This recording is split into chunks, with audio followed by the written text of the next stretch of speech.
Hi friends, welcome to village అన్వేషణ. నేను మీ Karthik. Friends, మనం ప్రస్తుతం అయితే రామప్ప వచ్చినాం.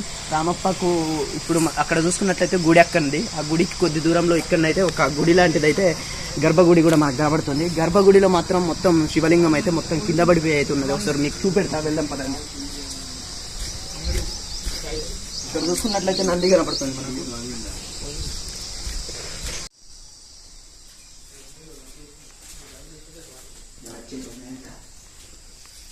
ఫ్రెండ్స్, చూస్తున్నారుగా ఏ విధంగా ఉందో. పైన ఒకసారి చూసుకున్నట్లయితే స్ట్రక్చర్ అయితే చాలా అద్భుతంగా కూడా ఉన్నది. ఇప్పుడైతే మనం గర్భగుడి లోపలికి కూడా వెళ్తున్నాం. ఒకసారి చూడండి ఫ్రెండ్స్. ఇక్కడ చూసుకున్నట్లయితే ఇది గర్భగుడి. గర్భగుడిలో మొత్తం అయితే శివలింగం అయితే మొత్తం కింద పడిపోయి అయితే మనకు కనపడుతుంది. ఒకసారి చూడండి. పైన చూసుకున్నట్లయితే మొత్తం అయితే ధ్వంసం అయిపోయిందండి.